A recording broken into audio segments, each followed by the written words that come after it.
Hey everybody, and welcome back to the channel.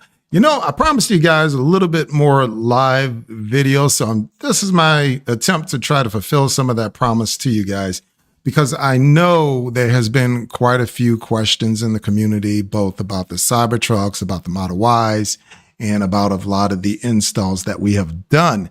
And so I definitely wanted to, how shall we say, try to do this a little bit more often. And in the not too distant future, we may have some giveaways going on here. So stay tuned for that. And, there's some pretty interesting things we have to give away. And, wish I could use them for myself, but such is life.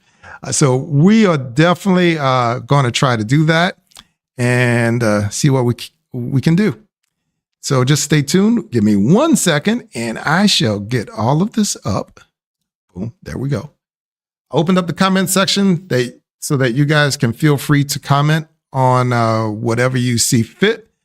And I will do my best to attempt to let you know what I'm doing. Yeah, Brian, it's live. I know, right? It's crazy. So, anything can happen, right? I'm excited. But I want to cover a few things tonight. Number one, I do want to recap the Cybertruck PCS issue. For those that have missed it, there has been a lot going on with this. Number one, for those that are unaware, the Cybertruck has had a PCS issue where the truck would fail to charge on AC charging for you. You wouldn't recognize this by the truck actually decreasing to 24 amps when you attempt to charge it at home on AC charging. That's the first way for you to detect it. The second way is, you'll get a message that says, AC charging has failed. What'll happen is sometimes the DC charging will also fail when you have this issue. And so you definitely want to keep an eye on this. If you see this happen or you get symptoms of this happen, immediately put it in your app and put in a service request to Tesla. And in fairly short order, you're going to get a response from them. Short order could be anywhere from a couple of hours to a couple of days. But you'll get a response from them enabling supercharging on your vehicle so that you can now go to a supercharger for free to charge because they know your AC charging at home doesn't work. For those of you that live fairly far away from a supercharger, unfortunately, I don't have a lot of good news for you on that front. You're just going to have to budget your charging sparingly in that one because you can't charge on any wall outlet or any other level 2 charger, AC charging of any sort. So that's unfortunate. Now, having said all of that, that is how you actually see what the problem is. There is a solution to all of this. We've really fought for quite a while to have Tesla to actually cover this under a recall because this basically affected all trucks all the way up through the 2026 model, up to 2026. Thus far on the 2026 model versions, I have not seen any failures. This is about part number 4 they have actually tried to deal with. And so we definitely want to keep an eye on that. But as of right now, it no longer seems to be an issue. But for everybody else, there's good news for you.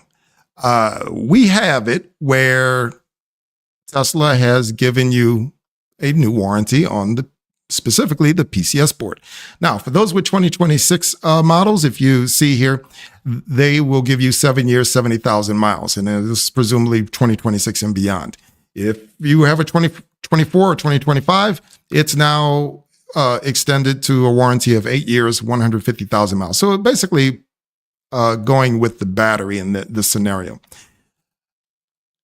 In the next few weeks, they claim they're going to start reimbursing you for the charges on the vehicle. And this is something I didn't really have a chance to elaborate on the previous videos that I have done.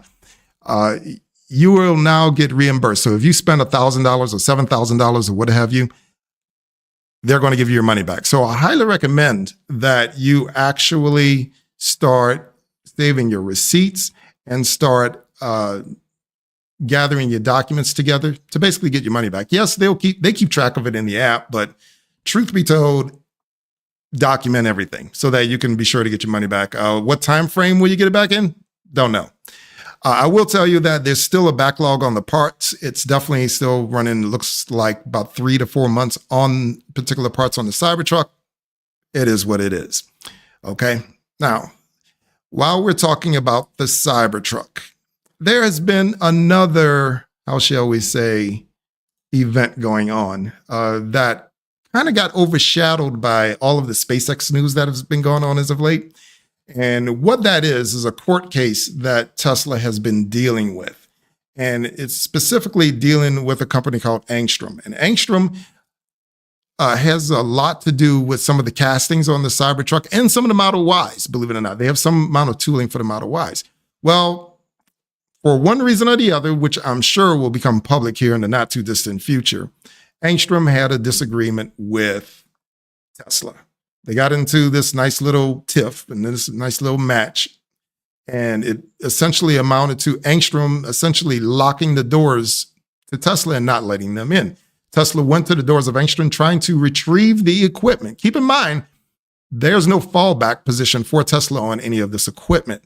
The equipment was specifically designed to handle the jobs of the Cybertruck and some of the Model Ys, and there were no replacements. In other words, Cybertruck production came to a complete standstill because Angstrom locked the doors. They had no alternatives. So what Tesla did was basically say, hey, we don't really care what the argument here is about what they think they're owed. We own the equipment. You can't just lock it away and keep holding on to it, which is what Tesla told the judge. Well, as of the 4th, we have been informed that Tesla has prevailed on that restraining order. It's a TRO, temporary restraining order, which basically means that, sorry, Brian. Yeah, I get it. I understand. Thanks so much. We really appreciate Brian from Future Oz around here. He's a great guy. Hey, Cupel. Look,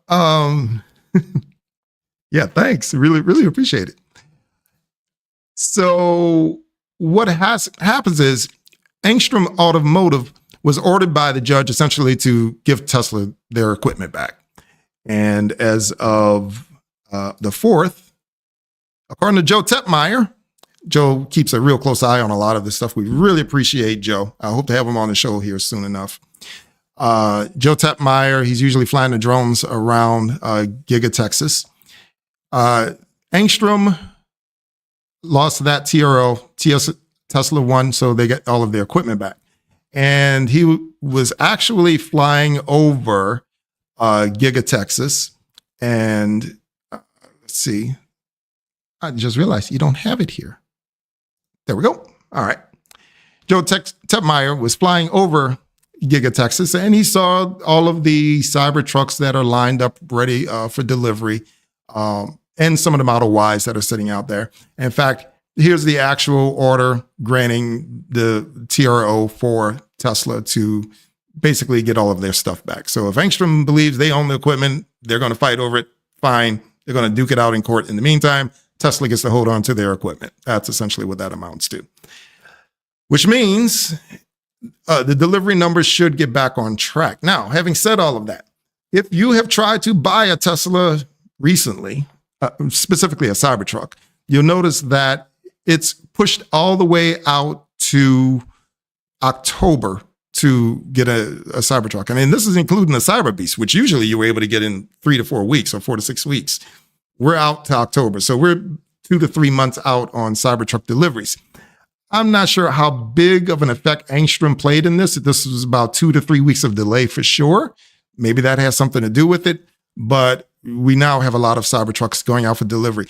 On a side note, some of the $59,000 Cybertrucks that people have bought that they were told that wouldn't be delivered until 2027. Well, guess what? They're actually showing up right now. So I'm not sure what happened with that, but they are actually showing up. Now, before I move on to the next topic here, because there are some things I really need to cover in terms of the Model 3 and Model Y of all things. I just wanted to see, number one, I throw the questions out there to you guys. Feel free to ask me as I go along here. I try to answer them as best as I can. No promises though. And I'm going to get along to some of the installs that we have coming up on the channel as well. I do want to kind of hit on some of that stuff. But for right now, I do want to take a look at some of the safety recalls that we have. Now, these are new. This is one of the things that kind of flew under the radar. Specifically, Reuters is reporting NHTSA is essentially probes 1.2 million Tesla vehicles over suspension failure risk. We kind of hit on this the other day when we talked about some of the Model 3s and Model Ys from back in the day. They had suspension issues. They did. This is not that. It's somewhat related, but not really. And what are we talking about? We are talking about Model 3s, certain Model 3s. And in this case, we're talking about the front lower lateral link detachment in certain model 2018 through 2020 and 2021 to 23 Model Y vehicles. I'm sorry, 2018 to 2020 Model 3s, 2021 to 2023 Model Y vehicles are affected. So these are the vehicles that are in question. These are not the newer ones. These are not the Highlands or the Junipers. These are the older vehicles. And there've been about 156 reports to NHTSA of this bar disconnecting. And previously, the issue was Tesla would claim that it was due to abuse by the owner or the driver of these vehicles. And now NHTSA is formally investigating, and looks like they're issuing a recall for all of these vehicles. Well, with the recall, now that it's being put in as a recall, now you got to go back and question all of those people that actually had their suspension replaced and they had to come out of pocket for because Tesla claimed it was abuse. Oh boy. Probably not that many, but they deserve their money back. And so there's just this pattern that, I'm looking at Teslas, they're denying, they're not trying to recall anything and they're having the owners pay for it. And then only when the pressure starts to build up, okay, we'll pay for it. Really? Is that what we're doing now? I hope not. I love Tesla, I really do. But sometimes they get ahead of themselves with some of the stuff that they are doing. So I definitely wanted to hit on a lot of that and tell you guys about what's going on with that, because it's actually really important. Let's see, we also had, hold up, I just lost it. Yeah, well, no, not more lawsuits, not right now, because the simple truth of the matter is that they're already compensating. They're not going to have to sue them. Tesla may not have to do any of that. So hopefully they just go ahead and give them their money back. Hold on, I just had it here.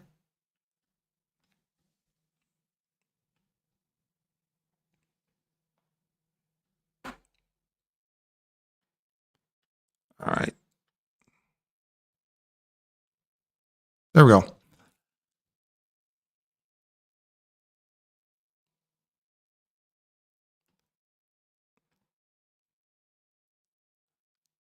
Okay, outside of that, we have the summer update that we have dropping here on some vehicles.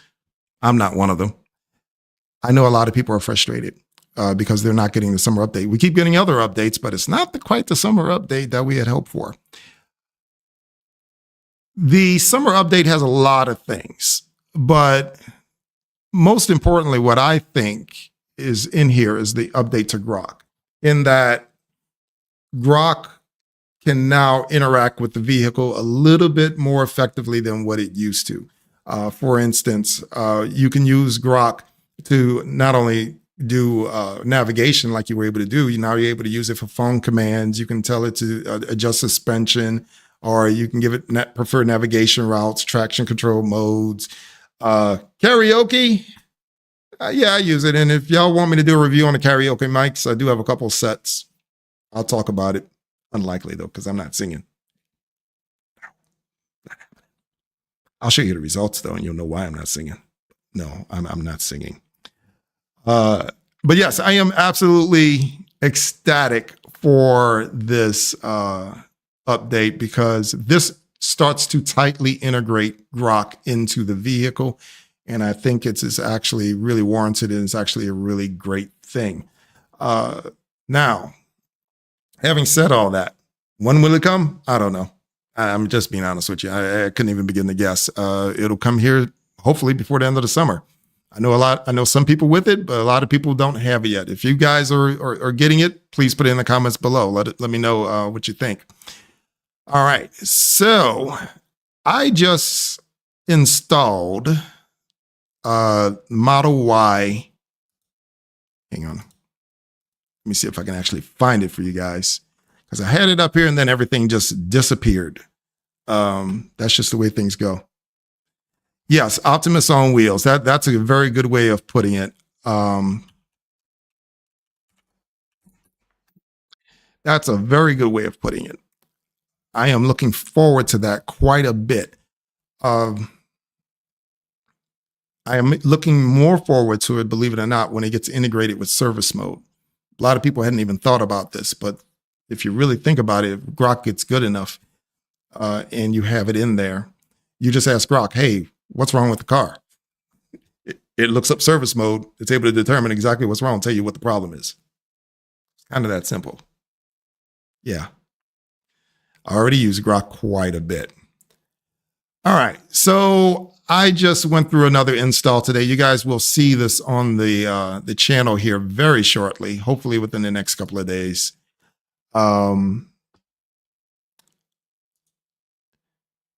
actually added cup holder lights into the vehicle.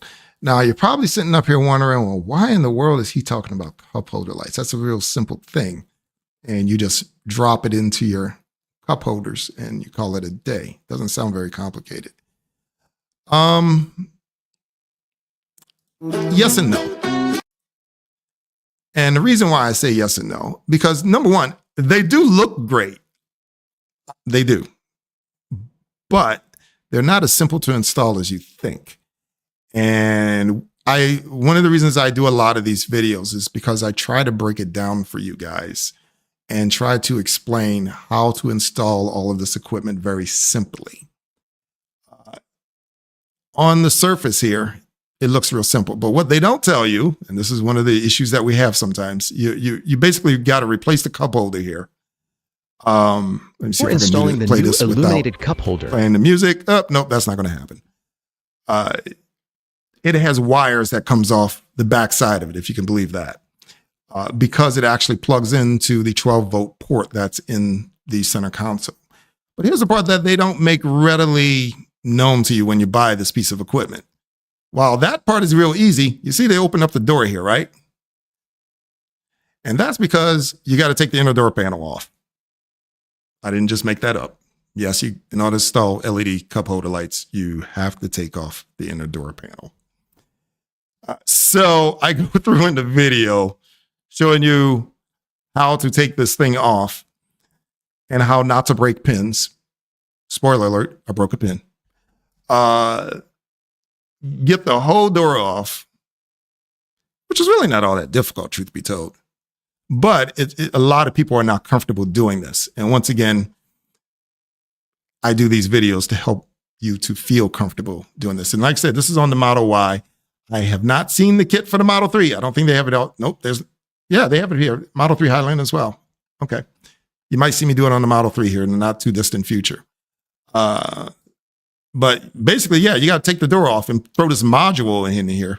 And what that module actually is, it's a Bluetooth module that talks to the cup holder to tell it what color to turn to so that it works with your OEM accent lights. Now, I have been told, and I'm going to test this out here in the near future, I have been told that once you have that Bluetooth dongle installed in that door, that there are other pieces of equipment that run off of the LEDs, that are color LEDs, that you can install in your vehicle, and it runs off the same dongle. In other words, you shouldn't have to pull the door off again. And wouldn't that be great? It's just one of these things. But yeah, I just installed this thing today. I do recommend it. I'm going to give you guys a much longer term view. Also, if y'all want me to do a recap of some of the installs that I've done to see how they've held up over time, let me know that one too, because basically everything that you've seen me install on the channel, I probably use or have thrown away. Let me know if you want to know which ones are which, or if you even care. But I say the vast majority of them I still use, and I use on a daily basis, quite frankly. So it's not just any one thing, which is actually really cool. Okay, let me go and open this one up to the floor. You guys ask any questions, I'll answer them. All right. The home kit control. I don't understand our Carla. Is that Carl? Yeah, probably Carl. Didn't mean call you Carla. Sorry, Carl. The home kit controller. I'm not familiar with it unless you're talking about the Commander, which I have seen a lot of people use and I have differing feelings about. But unless you're talking about the Commander kit, which kit are you talking about? Oh, you're talking about the Command. Oh, you're talking about the Commander. Okay. So for those that are unaware, so the Commander software is actually really interesting. And I've looked at it on a few different occasions, thought about installing it on my vehicle. You can get this piece of equipment online. I'm a little skittish about it though. And I'll tell you why I'm a little skittish about it. Because it hooks into your system, which I'm no stranger to, which a lot of these things hooked into the system, but it accesses some deeper layer things in the car. The software in this thing is actually pretty darn good. And so it gives you almost root level access to the vehicle to change lights around, to change behaviors, certain behaviors of the vehicle. And it really makes you feel like you can control different parts of the vehicle, which sounds like a great deal. And it does work. But as I recall, there was a software update that came out not too long ago that kind of neutered the Commander. Am I not mistaken about that? I don't know. I kind of remember hearing something about that. But it was a way, so like you want to have the accent lights act as a turn signal for you. That was an option with the Commander software. You didn't have to put in third-party hardware or anything of that nature to do that. You could just tell the Commander to actually just, hey, accent lights, act like a blinker or something along those lines. And he would do it with no problem. No, this is not that, Carl. In fact, none of the third-party accessories that I have reviewed does that, and nor will they come from any of those vendors, because the Commander, both because it's so good and all that's also its Achilles heel, is because it's a little too good, because it gets so root access to the vehicle that I think Tesla tries to neuter it on an occasion, and they put software patches just so the thing doesn't work. And it can cause some unexpected things to happen with the vehicle, and that's part of the problem. So basically the training wheels come off and you better know what you're doing, otherwise you might screw something up. That's the long version short of that. These pieces of equipment are not like that. This is just a Bluetooth controller, and it sends the signal over. Wow, King Aura, nice. Your Cybertruck 2026. Which one is it? The base? Is it the dual motor or the premium or the Cyber Beast? Which one is it? Also, don't be shy about asking questions about the trucks or any of the vehicles as well. Usually, I can answer a lot of those, especially about the Beast, because I have everything except the X. That's the only one I'm pretty familiar with, the X. But I have all of the others, including the Cyber Beast. So I get to drive it around and have a great time. And, just so that you know, I also, because if this is your first Tesla, I do have a buyer's guide series of videos on the channel. Highly recommend you watch it.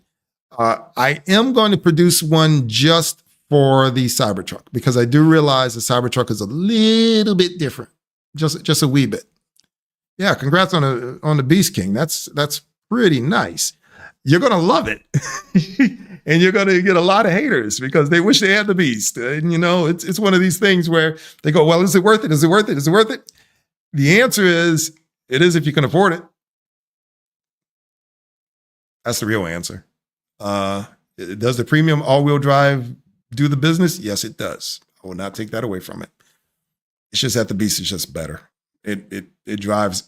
Once again, I went into this a little bit more on my last video, where about how the differentials work and things of that nature with off-road mode and the torque vectoring. There we go. That's the term I was looking for. I went into a little bit more on torque vectoring, and the beast is a little different when it comes to the all-wheel drive. Lars disagrees with me. He does. But I swear it drives slightly differently. But aside from that, the extra power that you get just on a day-to-day basis, it's worth it. That's all I can say. It's worth it.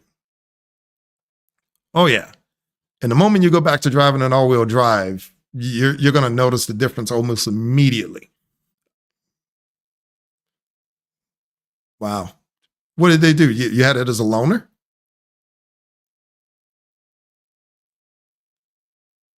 Man.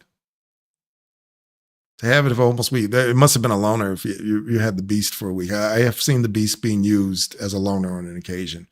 They didn't give me the loaner. Ironically enough, as many times as I have been over to Tesla's service and as many loaners I've had, and I've had a few, I've only gotten a Cybertruck once. And it was an all-wheel drive. And it saw some rough times. I think I did a video on that one too. Yeah. Yeah, and you kind of need them up there, especially when the weather starts getting bad, for real. Oh my gosh. Wow. Just to check out FSD, 1,000 miles. Where did you rent it from and you drove it 1,000 miles? Was that a tour rental? How much was that? My gosh. It was a promo. I'm not aware of a promo where you can take a Cyber Beast for a week. Not from Tesla anyway.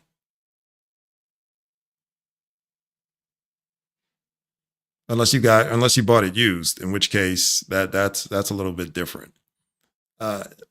If it has FSD built in, I'm sorry, if you have purchased FSD, if it has purchased FSD opposed to subscribing, you got a good one. That's all I can say. Anybody that purchased FSD is actually in a really good position, because it's subscription only. It's $99 a month, yes, and just so that you know, the break even is about 6.5 years on that, because to buy it, it was $8,000 to buy it, or $99 a month. Break even is 6.5 years. I do not believe by the end of this year, it's still going to be $99. They had the take rate when they last reported their earnings. The take rate of FSD now is somewhere hovering 53%, somewhere in that neighborhood of subscriptions. And that's coming from what traditionally was 13% on the Model 3s and the Ys. And not that long ago, less than a year ago, the normal take rate was 13%. So Tesla has definitely been pushing FSD. Now up to 53%. My guess is once it starts approaching 75, 80%, you might see some small increases in FSD to maybe 110 a month, 120 a month. It won't jump to 200 overnight, but I could see it going 110. Wow. 4 days and 4 days. Man, King, I want to know the same people you know. It just get you a hookup on a Cybertruck, a Cyber Beast, no less, for a week. That's pretty nice. That is pretty nice. Yeah. Now, while I'm sitting here thinking about it, I was talking about a loaner. I did the video probably a few months ago on a loaner that I had. And sure enough, there is I don't want to call it the mud flap, but there's a fairing on the wheel well that's right behind the front wheel, right in front of the rear wheel. There's a fairing there. Invariably, most rentals on Cybertrucks get damage right there, because if you're not familiar with the Cybertruck, what happens is they go over a low curb, or they sit the truck down on a low curb and it damages that fairing and kind of breaks it off. Now, in all fairness, it's a $15 piece to replace. It's not that expensive, truth be told. But people have damaged it, and that's where you attach the mud flaps to and everything else. The terrestrial armor pack gets rid of this piece essentially, and you don't have that problem anymore. And if you're in New York City, I could recommend the terrestrial armor pack to you. Yeah. Is it a new beast or used?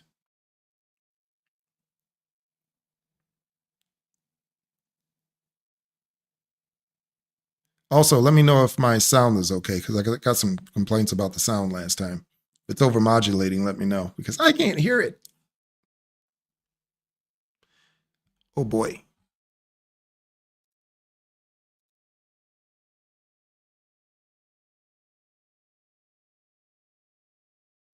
Brand new beast. Nice. Wow. You, sir, are a lucky man. Well, not lucky. You got it. So, yeah, it's a good man. That's impressive. Thanks, King. Appreciate that.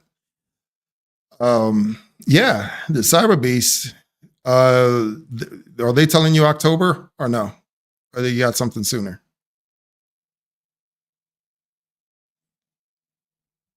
I guess some. Like I said, most of them have been pushed out to October. Oh yeah, by the way, if you got the dual motor version, that one is out somewhere in theory 2027. But as I said, some guys that were in 2027 are starting to receive them now. What caused the push up? I don't know, but it's catching some guys off guard. So if you have those things on order, be sure to keep a lookout. Yep, October. Yeah, you did just order it.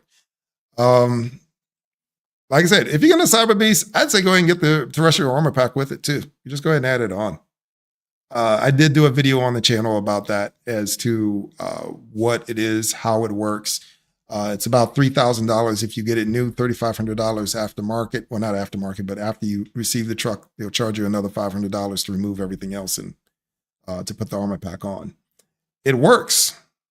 It absolutely works. For those, oh, thanks, King. I really appreciate it. For those that don't know about the Beast, it's a tri-motor setup, okay? And what I was talking about, the torque vectoring earlier, is that on the all-wheel drive, you only have two motors. And you can lock the differentials. It's a software lock on the front motor and the rear motor. And that's how you basically get four-wheel drive out of the vehicle, by locking the differentials electronically on the all-wheel drive version. The difference with the Beast is, because it has one motor on the front, two on the back, it'll lock the differential on the front, but in the rear, there's no differential to lock because there's no connection, because you have two motors. So each motor moves each wheel independently, and it's just a computer just deciding to move the actual wheel. Now, I thought that this only took effect while you're in off-road mode. And now, by the way, if you have a Cybertruck and you have not gone in off-road mode and you've owned the truck for a couple of years, though, right now, try going in off-road mode a couple of times. It's worth checking out. It really is. It does do some different things. Keep in mind, FSD will not be available.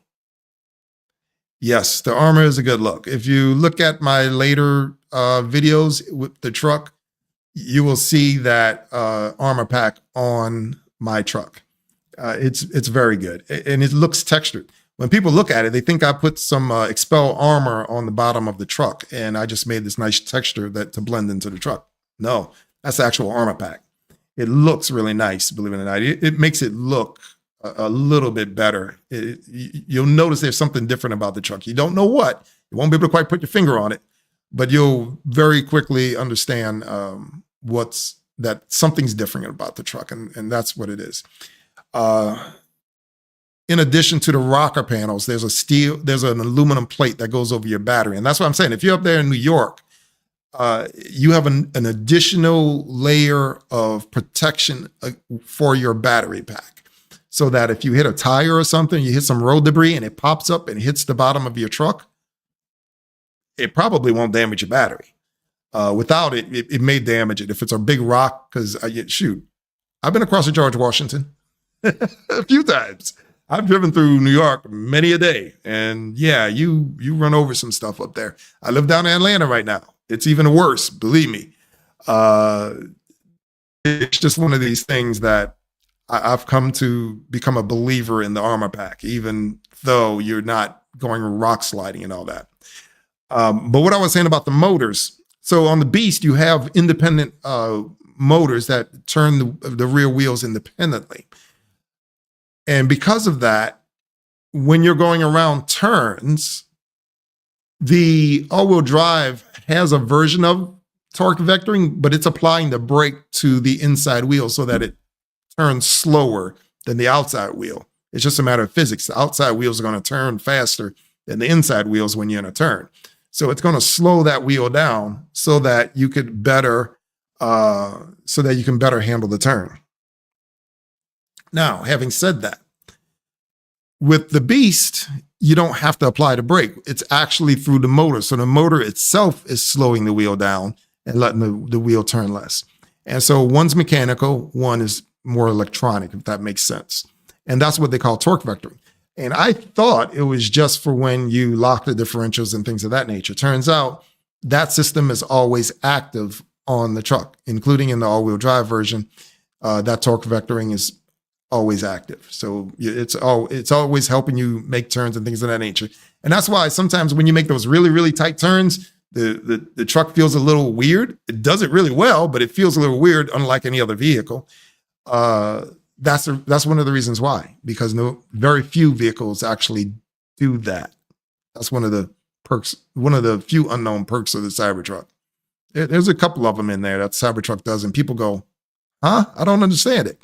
One of the most awesome things I think about the Cybertruck, one of those little known facts about the truck, a lot of people do not know or do not understand. They underappreciate. And it was Sandy Monroe that brought this to my attention, truth be told. It's the 48-volt electrical system. That's what it is. It's the 48-volt electrical system. You hear about it being, oh, well, this is revolutionary. It's great. All the vehicles should be built like this. And no one ever tells you why. No one ever even questioned it. They didn't even think about it. The 48-volt system. Typically, in regular cars, we deal with 12-volt systems. Maybe even, I deal with airplanes. We have 24 and 28-volt systems. But when you deal with a 48-volt system, keep in mind, I'm no electrical engineer, so I apologize to all the electrical engineers out there for what I'm about to say. I know I'm going to insult a few folks. They're going to be like, no, that's not how it works. Bottom line is, you have more oomph to push through those pieces of wire in the truck. And you don't need nearly as much or nearly as thick a gauge wire to do the work that a 12-volt system would need. And I know some electrical engineers can chime in on this and really talk more to it. But at the end of the day, what this results in is the fact that you have a lot less wiring in the vehicle. You don't need nearly as big wires or as long wires as you would in a standard car. And that's one of the reasons why, because it's a 48-volt system. That also explains the uniwiper. Wouldn't be possible outside of a 48-volt system, because the amount of torque you got to apply to that motor to move that big old wiper, just that pushing power wouldn't be available with a 12-volt system. You'd need all kinds of wiring to make that happen. The motor in the wiper is huge. That's the only way you can get that big old thing to swipe. It's comically big. If you're going to figure that out, King, if you didn't get a chance to use it. The wiper is just like really big. Man, I really wanted to get to, thanks, Big. Bitcoin. Thank you. I appreciate that. Um, yeah, the wiper is comically big, so big such that uh, you just get it to the point where you need a lot of force to move that thing. 48 volt system actually is able to push it. 24 volt, so 12 volt, not happening. Otherwise, we'd wind up with two wipers.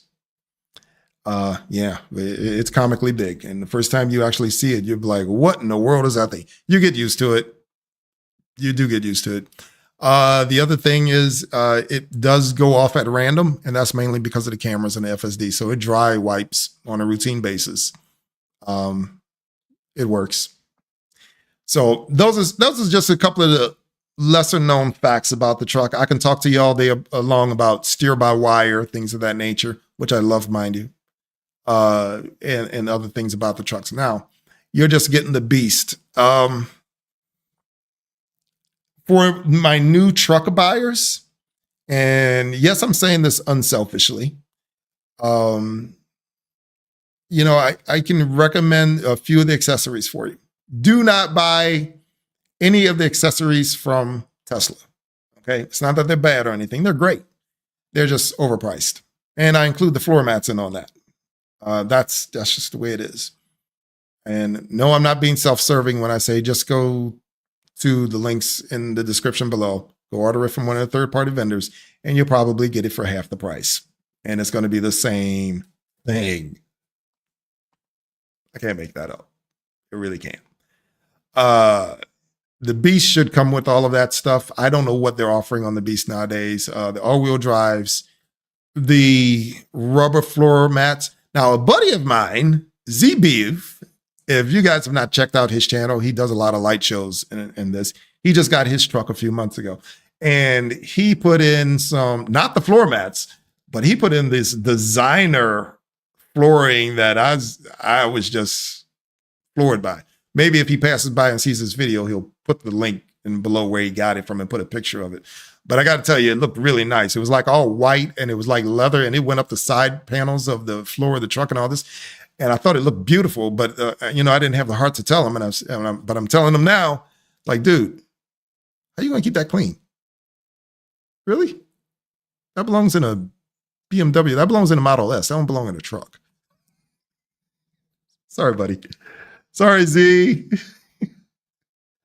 But it looks that good. It really does. You know what? I will probably find a picture of it and put it up there, but it's beautiful. I don't know where he got it from. He could tell you. But no, get the rubberized floor mats for sure. Those carpet floor mats, they're just going to collect dirt. That's all they're going to do. And washing them is just going to be a pill. I put them in all of my vehicles because I've grown tired over time of cleaning floors. And you still got to clean the floor. Just this is a lot easier, and I have a lot less to vacuum and scrub and all of that. Hands down, the best. The stuff that goes in the bed of the truck, if you have any Tesla credits left over for whatever reason, get the spare tire package.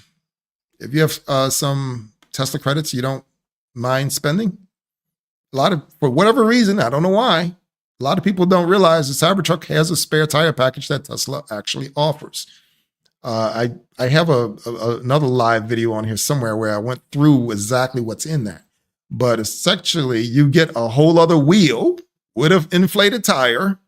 It's all one package, and an 810 jack, which it's a bottle jack. And it all comes in a nice package, and it all fits into the hub of the wheel there.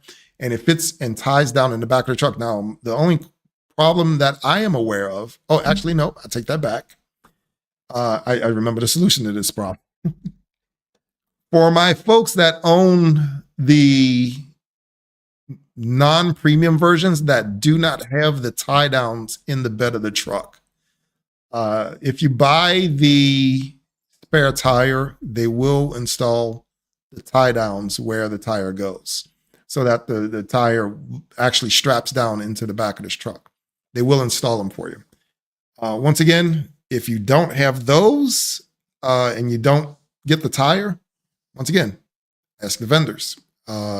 You can buy them off of Amazon. You got all different vendors. You can buy stuff for the L tracks. I have bought a couple of things and tie downs for things back there because things tend to move around. The most useful thing I have back there is probably also the cheapest. I have netting back there. I have some nets that expand, that crosses from side to side in the truck. It stops things from sliding all over the bed of the truck, which I'm sure if you've had your truck for any amount of time, you're realizing that it's starting to do at this point. You put things back there, slides back to front. You put the netting back there, it stops all the sliding. You put the tire back there, stops the sliding even more. It's kind of that simple.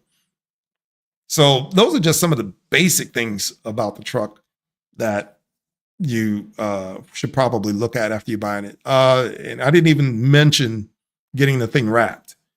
A lot of people give me compliments on the way that my truck looks. That's only because I put a lot of money and a lot of time into the wrap. But you don't have to do all of that. Just to give you an idea, basic pricing to have your truck wrapped properly is between $2,500 and $3,500. Don't let these folks charge you $5,000, $6,000, $7,000 to do a basic wrap. Okay, I got to stress basic, meaning one color all the way around. Absolutely not. That's not how much it costs, because what they won't tell you, the Cybertruck is the easiest vehicle to wrap out of all the vehicles they do all day long. It's the easiest because it's all the flat panels. That's the truth of the matter. So it should be somewhere between $2,500 and $3,500 to have it out the door wrapped. There's no excuse not to do it if you're buying a vehicle that expensive. And quite frankly, you're going to want it because you're going to get tired of cleaning the steel. Ask me how I know. So go ahead and get it wrapped, get it tinted, get the windows tinted, get the ceramic coating on the wrap as well. That helps protect the finish of that thing and helps it stop from fading over time. But yeah, definitely get the windows tinted. Do not tint the roof. I don't know the Rivian blue color. I have to look that one up. Do not tint the roof of the Cybertruck. Number one, there's no reason to do it. It's already tinted and it already has a pretty good IR rating and UV rating on the roof. The second reason not to do it is because if you use a cheaper tint, some of these cheaper tints tend to hold heat opposed to reflecting heat. There's a difference, and that's a very crucial difference. What'll happen is if you tint the roof of the truck and it's a cheaper tint, it tends to hold the heat. That heat gets into the glass expands, and when that glass expands, it cracks. And I will tell you, it's expensive. You're probably going to spend the same amount of money replacing that glass as you did on the wrap. Yeah. And Tesla's not covering. Several guys did that. It cracked on them. They went to Tesla for warranty coverage. Tesla turned around and looked at them, go, nope, you have it tinted. Not a chance. The tint causes it to crack, or it can cause it. So they won't even care about the real reason why it cracked, but it's more than likely the tint. But even if it wasn't the tint, they'll claim that it was the tint and they won't cover it under warranty. So best advice is don't tint. Use a sunshade. There are some sunshades that work really, really well that you can put up there. If it's really bothering you in the wintertime, you should want it. Yeah, I've seen some really nice blues out there on the vehicles. Some of them are really, really nice. They're yeah, really nice. I've seen some guys go with blue and yellow, and for the Michigan fans, I'm sure there's quite a bit up there. New York, not sure. So yeah, those are some of the accessories that are actually pretty good. The outlets in the back are underrated as well. I have found myself using those outlets more times than I care to think about. Hey, no problem. I don't know, King. I might be on for a little bit longer, but I'm going to try to wrap it up here very soon. I try to answer, like I said, I try to answer everybody's questions. So if you have questions about the Cybertruck 3, the Y, S, and yes, I have an S Plaid, the 2026 model. It has not been on the channel yet. I'm thinking about putting it on the channel. We'll see if it makes it there. I'll try to put the Plaid on there. I just don't do any mods to it at all. It's It's in its classic state right now. I'm trying to think if I've done anything outside of put some floor mats in there, and those were expensive floor mats too. That's how I know. I can tell you what not to buy. That brand will remain. I don't care. I'll tell you guys. Maybe. Give me enough likes. I'll tell you what brand it was. No, don't buy the expensive ones. I thought I was getting a deal. I should have went with the cheaper ones. It's kind of that simple in the S Plaid. So yeah. I'll show you guys a Plaid one day. But I love driving that car. It's great. And a lot of people ask me, they do ask me, which one do I like the best? And the answer is actually pretty simple. I like all of them. I love all of them. The S, the Y, the 3, the Cybertruck.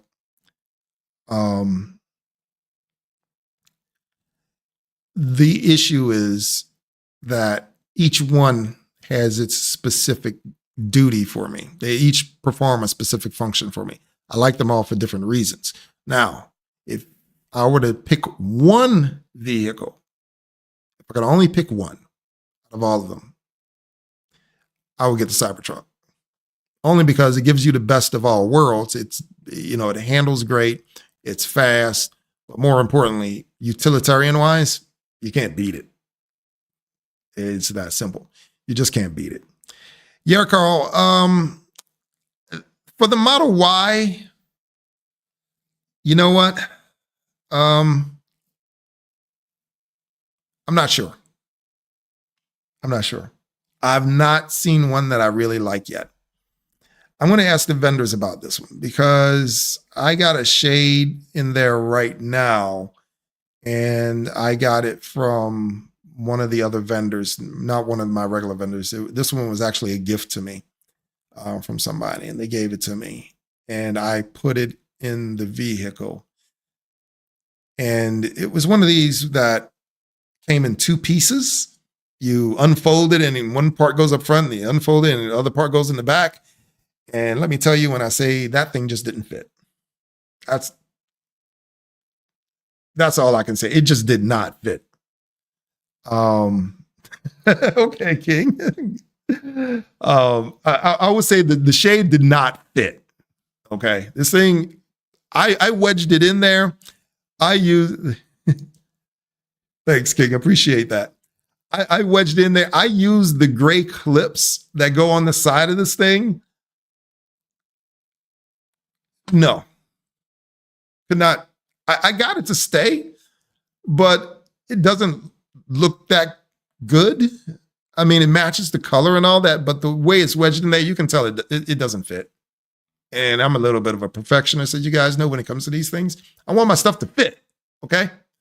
The one shade I do have on the Cybertruck, I think it's the only video that I did do on the Cybertruck. That one shade, I do recommend, and I did a video on it a while back. That one works in the Cybertruck. Now, if you find that shade in a Model Y version, now we're talking. Okay, that I would wholeheartedly recommend. This 2-piece mess with a little fabric on it. No. Yeah, I know, and it gets hot. It is keeping the heat out, but good Lord, I shouldn't have to have my stuff looking janky to do it. And that's unfortunate. In fact, let me see if I can find this, because I go through these things. And one of the things I really wanted to do for you guys, I wanted to try out were the electric sunroofs and the ones that actually retract sunroofs in the Model Y. And I have not, I've just not had a chance to look at that. Oh my. Yeah, I'm going through, I'm on Honcho's website right now, and I am looking through some of these sunshades. There's some I would love to try. I'll just say that. Others, yeah. Others, no. Yeah. Now, I will say, all right, let me just show you guys. I'll just show you. All right. So here's the deal, right? I'm on Honcho's website, just so you know who I'm looking at. They have these shades that go on the roof here. Once again, I have not tried these. I just haven't. I just have not had the opportunity to try any of them. This thing here, though, I am glad to see that they got rid of another shade I talked about on another video. You have to look that video up to see what that was. But I'm glad to see they got rid of it. Very thankful. This looks like a slight improvement from that other one with any amount of luck. They say this is for all the sexies. I question that because they all have different length windshields. But it looks like you throw this one in and then you take it down. Which ones are you talking about, Carl? The ones on the front windshield or the ones on the roof? This shade here, the Cybertruck version of this, I had some real concerns about. It just didn't work well. It's like they pulled it out of like a Chrysler or something, and they tried to adapt it to the Cybertruck, and it just doesn't work. This looks a little bit more interesting. I may have to try this one out. We'll see, and I'll let you guys know. The roof, yeah. They look that way sometimes, I guess. But from the people that I know that have installed them, they haven't really missed part of the glass. And the people that really enjoy the glass are the people in the back seat. And so that's why I have always questioned whether or not this one was the better choice over the electric ones. The electric ones take up much more of your glass. I just love the way they retract. My concern is the fact that I have the LED light streamers in my vehicle, and you wouldn't be able to see the light streamers. That's me. I like my lights. So I don't know if a permanent install would be good. I am all in favor of one of the ones with a hydrostatic stickiness on the roof. And with those, you can pull them in and out of the vehicle at will. And you can fold them up and put them away when you're not using them, which is the one I'm looking for. I just don't see it. I don't even know if they make it for the Model Y. They could, and I wouldn't even know. But that one actually works really, really well. Where is it? I'm guessing no. Okay. They must not make it for it. That's weird. Let me see here. Let's go with Model Y sunshade. Oh, they only have one. That can't be right.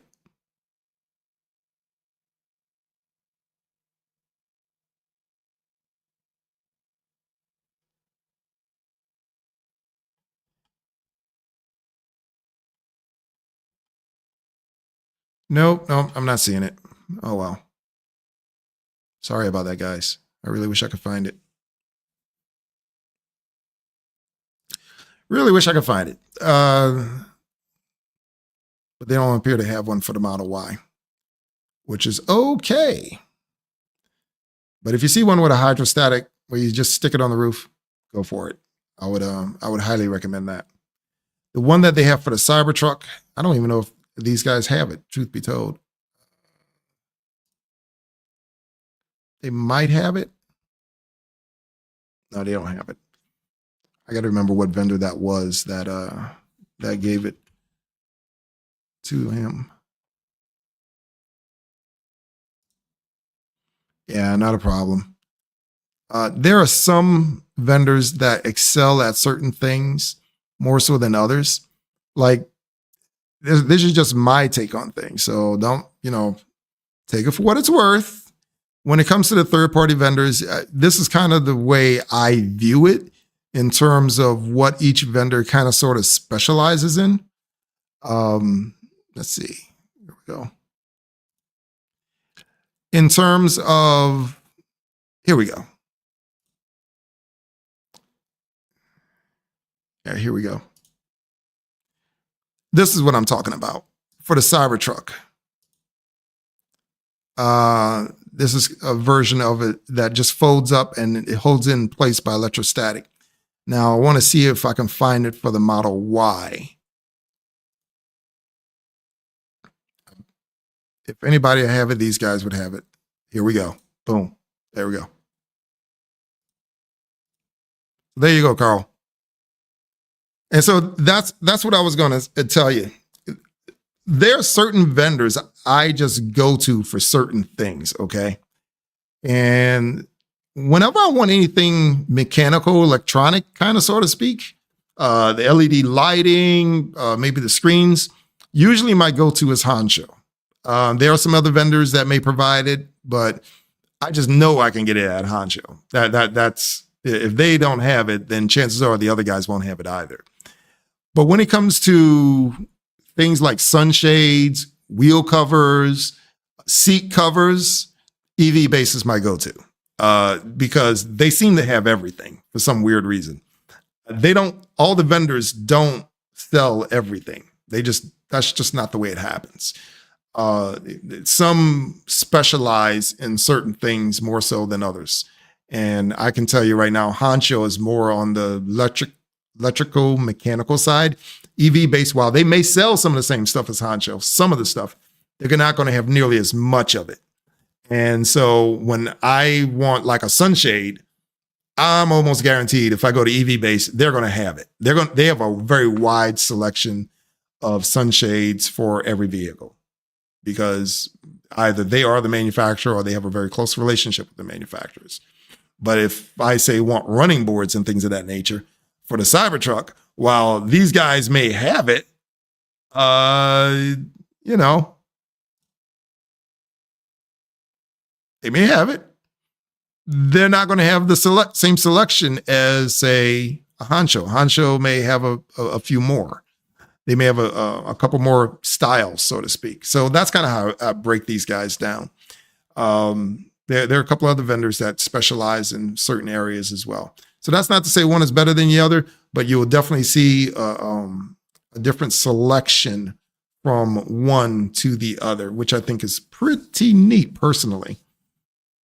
And that's why I wanted to do these Q&As. That's why I wanted to see what you guys thought, what you guys liked, and what you guys want to talk about. Because I know I'm always doing these installs, and it's kind of a one-way street. I try to show you guys how to do it properly. I try to weed out the garbage. And as I said, there will be a garbage video coming, and I know some of the vendors are kind of like, uh-oh, what is he going to say? Yeah. There's some garbage out there. And I will do the garbage video.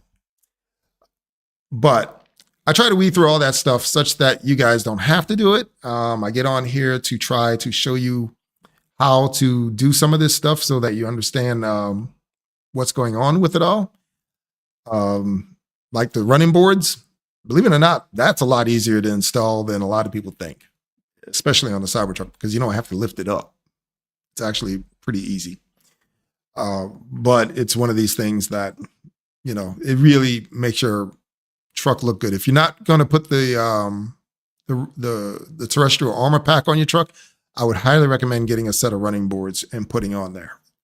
Something like these that I have up here. Maybe not these specific ones. I'm not a big fan of that design. The style I love. I love the style. I do love that style. But the actual design that's in that running board, I'm not a fan of. Some people might be. There are other designs that I like better, but I can't put them on my truck because I have the terrestrial armor pack. Highly recommend it. But if you have the dual motor version, it goes from recommended to required. Yeah, it's like that. It goes from recommended to required because that's a pretty good step up, and that truck's not coming down for you. So you need those running boards on the dual motor. What else was there? There was some other stuff out there. My gosh. Whew. We can go through these things all day long. And that's why I said, ask me specific questions about them. I can usually give you an answer on it. Oh, forget the center console organizers. That was the other thing I couldn't forget. Sorry, King. I almost left you out there. Don't buy any of those center console things from Tesla. The one that comes in the truck is garbage. I hate saying that. It is. The one from Tesla is garbage. You get this little rubberized center console tray holder. And quite frankly, you can put your hand down on it, push, and it just plops down into the middle of the center console. If you don't think that's a problem, wait until you start putting some stuff in it and it starts getting a little heavy and you close your center console and you realize the whole tray collapsed. Especially when it gets hot. The rubber gets all malleable and everything else and it doesn't hold anything. Garbage. Yes, that's going to make the garbage list. Straight from Tesla. Yes, I can name that one. There are a multitude of options for the center console in the Cybertruck. And, you know, in the Model Y, the same thing applies to all the other vehicles as well. Don't order those center console items from Tesla. You're wasting your money. They're charging way too much for it. Go to the third-party vendors, order them from there. Once again, I'm not saying it for my own edification. You know, even though you get a 20% off discount, I don't make it, like I say, I don't make much money off this. Doesn't even pay for this microphone. So I'm telling you because I'm just trying to save you a little bit of money for it. I'm just trying to save you some money. So you go and get the organizer. Now I say this, and once again, for my Cybertruck fans, I want to show you. Once again, I'm on EV base because I told you EV base is one of the ones, one of my go-tos when it comes to this sort of thing. Check out the number of organizers they got here. This is just for the Cybertruck. That's a lot. And yes, I do, well, I'll come back to that. Center console, ABS organizer. There is a lot. Okay. There's a lot to choose from. And if you come over to the sexies, Model Y, you'll see, hang on, where is it? This is the center console organizers. And I do have several of these. I really do. Specifically, this one right here. I have these. I use them. That's what I can tell you. I use them. I have these. I use them. They actually make it useful. I just had to take these out because I just installed the other thing. But excuse me. You have a multitude of options here. And you'll notice that you're talking $25, $24.99 for this. If I went to Tesla and let's say I want to buy a Model Y, heck, I even hit a Model YL Premium.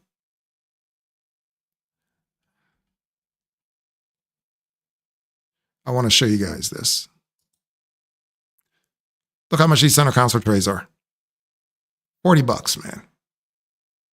And they're garbage to boot. Why would you do that? $25. And they're better, truth be told. This is the armrest. Actually, they sell them as separate things. So I guess altogether, that would be $50, wouldn't it?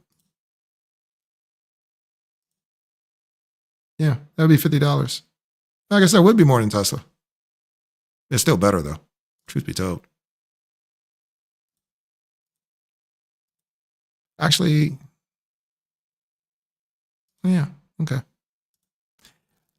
Yeah, there's some differences with these. I think the center the armrest organizer. It comes in a double trade format, and they have silicone in them, so you can pull them out and wash them if you need to. But no, these are the exact ones I have in my Model Y right now. They're actually pretty darn cool. They're really nice. And then you can kind of get them in different colors. I have the gray ones. I didn't get the black ones and all of this. I will tell you for the Cybertruck guys, let's see if it's here. Number one, this thing is required. It's not a real truck unless it has this in it. Okay, for my Cybertruck folks. It doesn't come with under-seat storage. So there you go, King. Oh, you just order this right now. I'll just tell you that much right now. Just order it. Because you lift the seats up and you just have a bare floor back there. It's a big bare floor, but it's a big floor. There's no storage under there. These storage boxes go underneath your seats. You strap them down. They work. Easy peasy. You can order them from Tesla as well, if you wish. Let's go over here and see how much Tesla is charging. Hang on. I don't even know what it's going to pull up. So y'all going to be surprised just like me.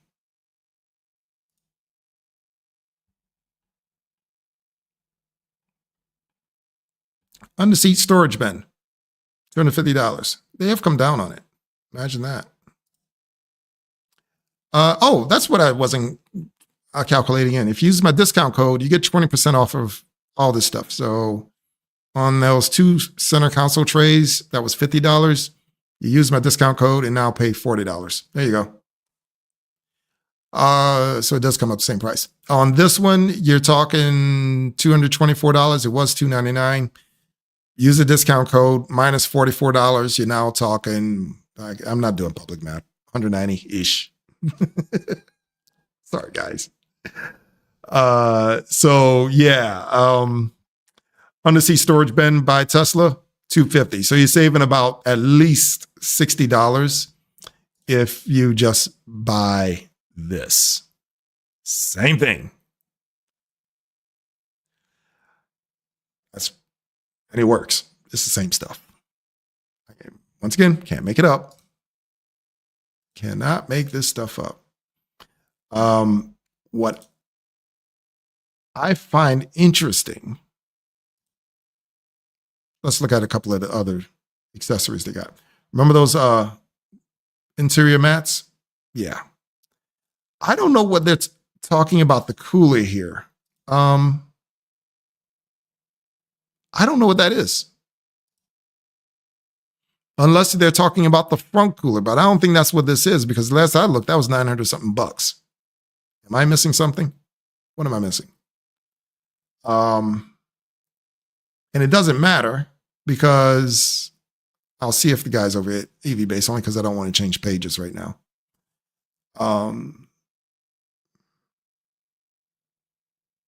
Nope, they do not have it.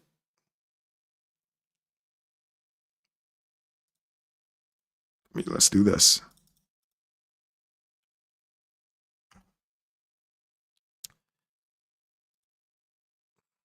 Let's see.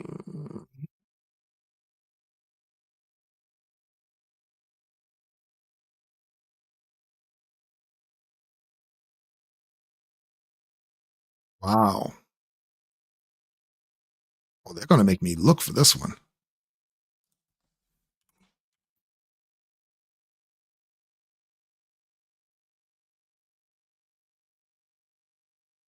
Okay. See, this is what I'm talking about. I could not find this with the other vendors. I don't know why I could not find it with the other vendors.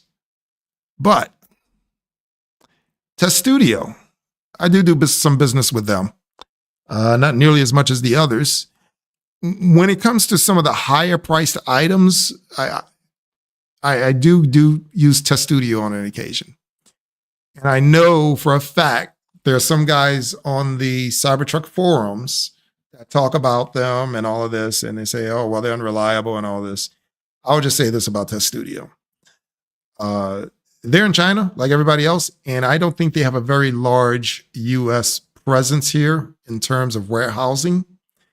So it takes them a little longer to get some of their stuff to you. Meaning that you may place an order and you may not see it for a couple months if customs, has get a burp they're behind about something like they did about a year or two ago, a couple years ago. And I've seen it where I've been waiting on stuff. I'd wait a month and a half, almost 2 months on an occasion for an item. And it wouldn't just be Test Studio. It's whenever any of the vendors run out of their US stock that you have to wait for it to come from China. I just don't think Test Studio has a very large US stockpile. That's my guess. So people order from it, they don't get it for a month or something. And they go, well, I've been scammed. No, you haven't been scammed. You've been customed. US Customs got you. And it's nothing that Test Studio can control. And so that's what I noticed about them more than anything else. But it also makes it hard for you to get replacements for stuff if you need to execute a warranty claim or something in that nature. It may be a while before you get a replacement. They're not being difficult. They're just dealing with the cards they've been dealt. That's just the thing with them. But yes, I do deal with Test Studio. But in any case, that's a side note. What I was looking at here was the refrigerator in the Cybertruck. It works. It works very well. This one happens to be $649. Once again, if you use the code, you get 20% off. So you're looking at $120 off. So you're looking at about $520 something, something in that neighborhood for that refrigerator. Once again, Tesla is offering a cooler for $550, and I don't know which one it is. If you guys can help me out, let me know which cooler that is. I think I do know. Oh, nope, wait, hang on. Nope, that can't be it.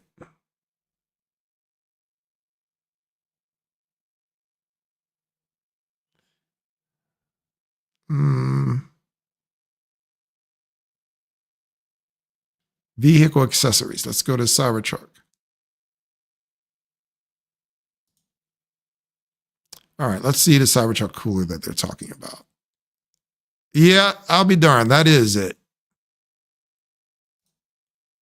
That was it. There's your Cybertruck cooler, $550. For those that don't remember, about a year ago, these things were like $900 when they first debuted. I would be really upset if I paid $900 for these things. It's made of metal. It's heavy. It goes in the front of the Cybertruck. It works. $550? I don't know. What do you guys think? Y'all going to get this? Is it worth it? Let me know, please. I'd like to know. I would be real curious what you guys think. Should I get it and review it? I don't know. I don't even know if I'd use it. I'll tell you which one I do use. I use that routinely.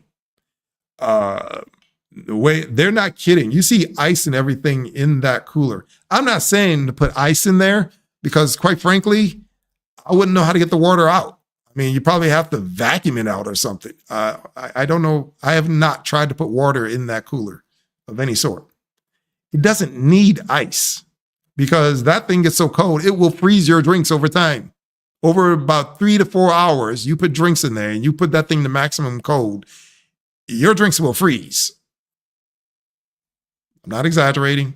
And it's absolutely great on road trips. It is wonderful. They're not kidding when it says rapid cooling down to minus 10 degrees Fahrenheit. Not joking. It gets cold. Does it suck down a lot of power? No, it does not. You're going to see it, but it's not going to be a lot. It's not going to be anything that's going to really harm your range that much if you're on a road trip. If you're on a road trip, you're probably talking a difference of maybe at most, and I'm probably way off base here, of 5 miles over a 280-mile run. It probably costs you 5 miles. To have a nice cold drink right there in my freezer right there, or, if you really want to go all in on it, you can put your frozen meals in there, freeze it while you're rolling down the road, then have the microwave in the back, and at the truck stop, plug in the microwave and unfreeze your frozen meal there. Just saying. Yes, I've done all of this. I have done cross-country road trips in the truck, and this thing does make a difference. I love it. I think it's definitely one of the most underrated things. Oh, hey, Wally. Which one are you talking about? You're talking about the refrigerator? Yeah, like I said, the refrigerator, definitely underrated.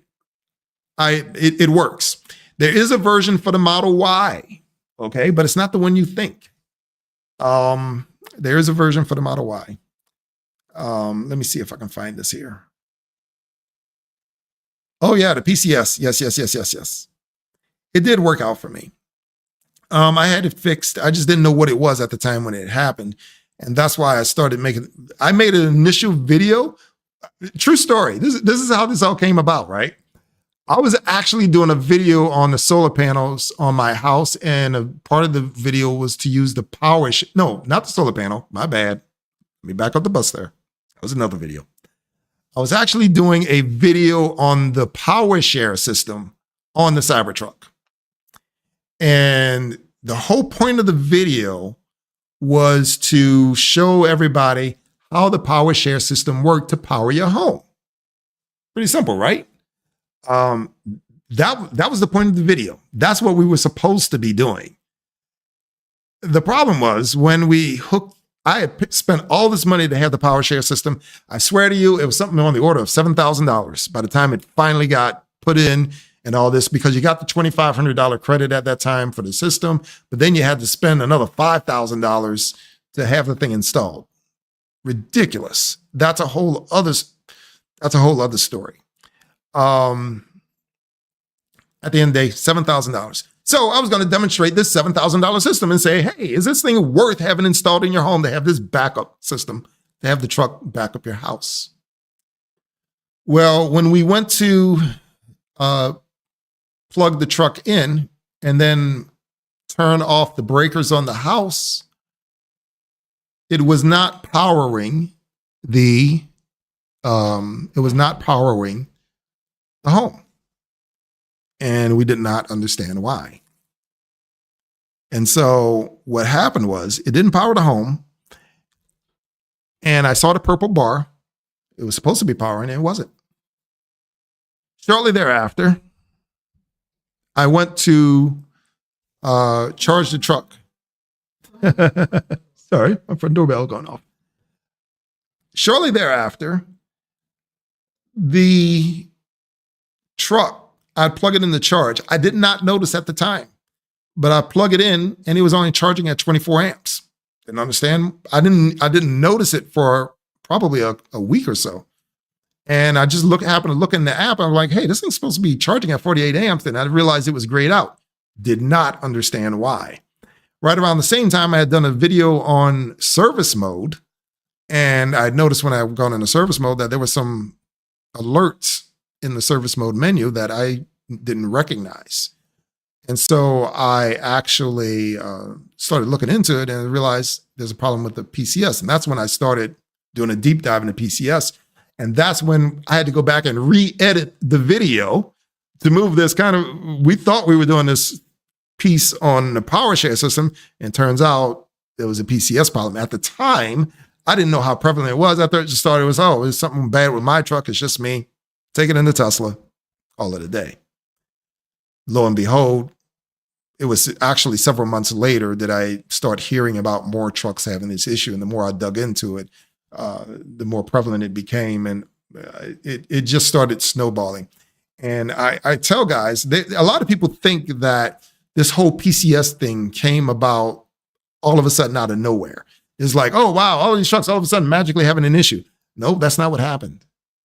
What happened was it was happening all along. It's just that nobody really noticed. And it wasn't until I started saying stuff in the forums and started making videos that people started all of a sudden coming together, realizing like, oh, wow, there's this huge problem. Because I would see people talk about it in different forums, but it would be really disjointed and it would really be over here, it would really be over there. And I just would not know where to would not know where it would go. So I just decided to start making videos to try to corral everybody, to tell everybody, hey, look, we're having this issue. Let's go ahead and see if we can get Tesla to move on this. And that's how this whole thing started. And it just so happened so many people, I didn't realize how many people were having this same problem at the time. And it started snowballing. And all of a sudden, the word started getting out. And because the word started getting out, all the forums started talking about it. And voila, here we are today. So it's not that the PCS issue started all at once. It was always there and it was always happening. It's just that social awareness didn't come about until later on, until we started putting all the pieces together. That's what happened. Shoot.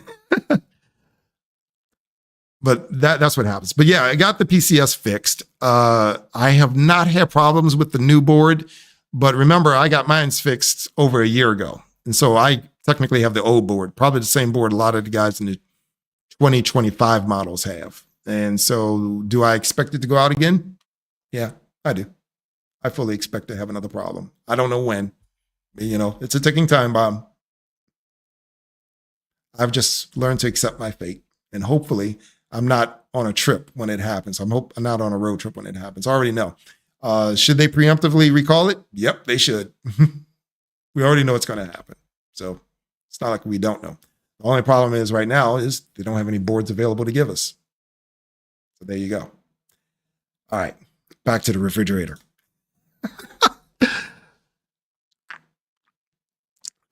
Yeah, I use this thing. I use it all the time. Plug it in, and it's actually really easy to install. The hardest part about installing is that there's a trim piece on the side that you have to install right alongside of it. You have to remove one of your stock trim pieces and replace it with a trim piece they send you. That's the only downside to it. Other than that, it plugs into your outlet there. You turn your outlets on, it comes on. So you determine when you turn it on and turn it off to when it's going to burn power. But yes, it does burn a little extra power. More than worth it, in my opinion. More than worth it. But yes, I do love it. Now, that cyber cooler, nobody here has it? Nobody? Anybody? Bueller?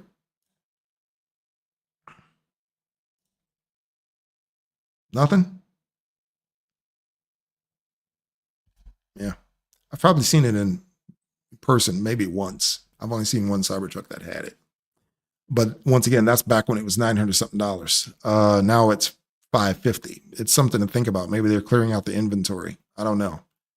I just don't know. We shall see. All this stuff, except for the terrestrial armor package, it's available third party. Once again, all weather interior floor liners. I will go over here just to show you guys.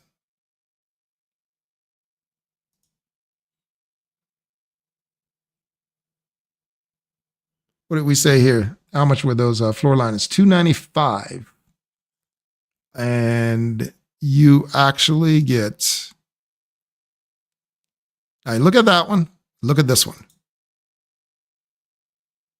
$299. Basically the same price until you factor in the discount. Put a discount in there. That's another $60 off.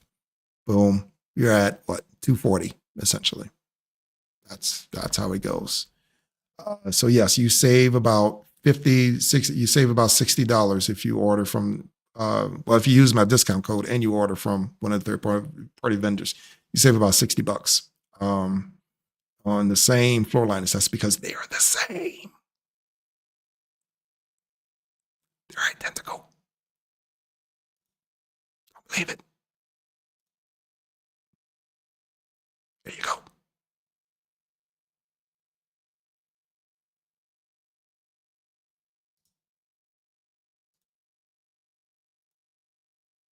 Same.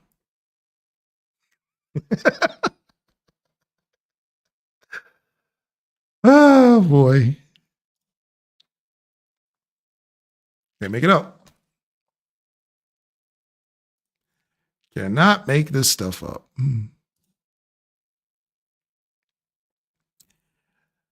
The The other stuff, the center console trays are like $40. I mean, also holler because I was feeling some kind of way if you guys bought this. Anybody? Bueller? Anyone?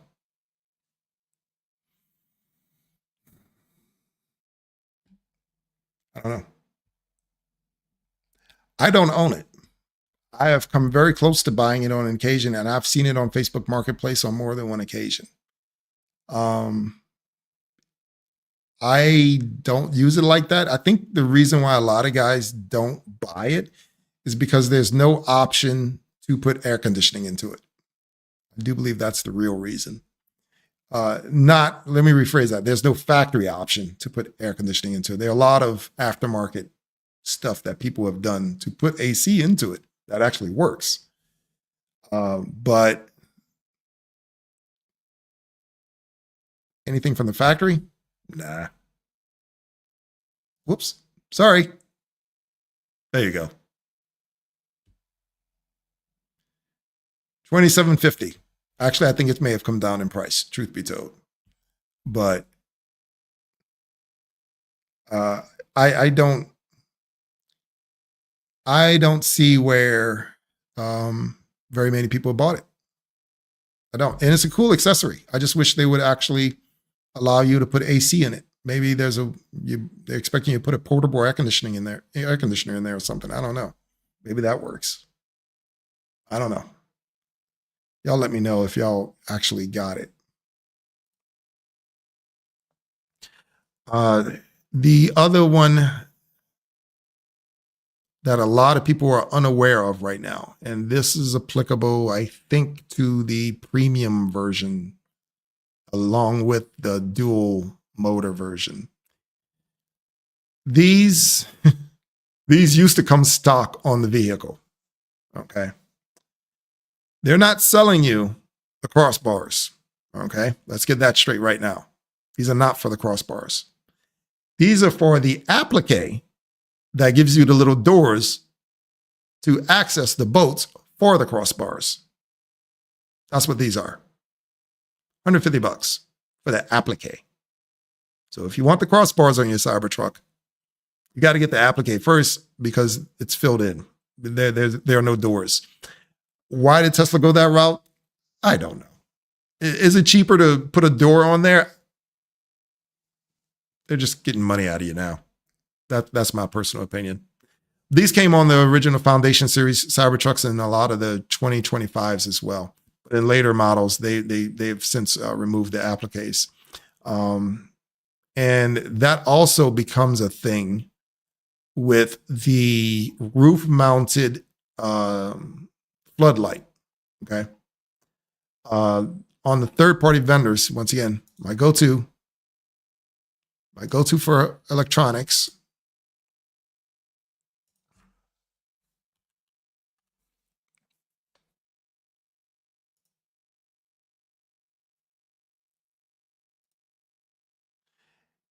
Yeah, King, fridge is good. Don't hesitate.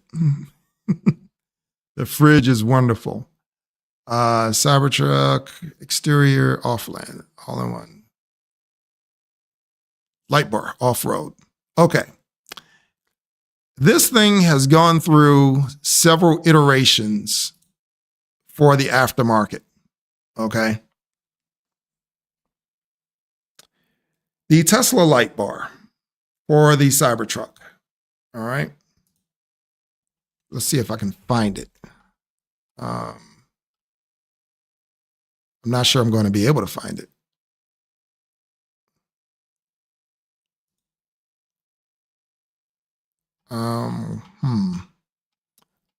I think you got to order it.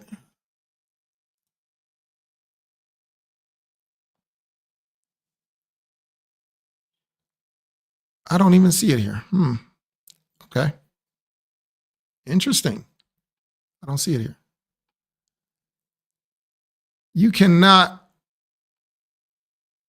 Maybe it comes with Cyber Beast. Let's check. What I'm looking for the light bar They charge $75 for projection lights. I'm looking for the light bar for the Cybertruck, and I am not seeing it because not that long ago, they made it available for sale and they sell it for $2,500. Now, guys ask me if it's worth it. All right. Short answer is it looks cool. I do use it, but it's very rare that I do. There are very few circumstances I do. Of course, I don't do off-roading and hunting that much. So for those guys, they'd use it a lot. It's kind of that simple, but it looks cool. The light bar, though, for the third-party vendors has a bit of a history to it, unfortunately. In this case, Honcho. And what's going on here? You'll see a lot of different versions. In fact, I have one of the OG third-party versions from Honcho upstairs right now. It's in my attic. If you guys want me to give it away, I might be able to be convinced of that. Let me know. Oh, thanks, King. I appreciate it. I try to get it in when I get in. The light bar underwent a couple of iterations, and this is the reason why. Initially, when they produced the Cyber Beast, it came with the light bar, and the only way you were going to get it was with the Cyber Beast. Well, due to some recalls and other things, and let's call it light bars detaching from the vehicle, because Tesla was not, they were not, it's not that there was a design flaw with the way that they attached it to the Cyber Beast, because they used glue. They effectively glued it to the windshield. The problem was in the way that the techs were applying the glue when it came to the service centers, and they were not all following procedures properly. So opposed to keep trying to re-educate the service center techs, and I did make a video about this. I was quite angry when my particular light bar came off on the highway. That is not a good thing you want to see or hear. It damaged the wrap on my vehicle, and the only thing that was holding it on were the wires. And if the wires had broken loose, that big old thing could have gone straight into another car behind me. And now we're talking real damages. I'm surprised Tesla did not get sued over that, truth be told, which is the reason why they stopped selling the light bar for a minute.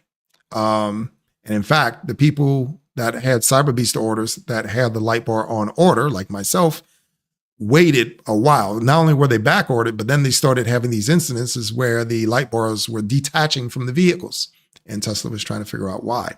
And it turned out the service techs were improperly putting the glue on the windshield, or they left it open for more than 24 hours, in which case it's no longer good.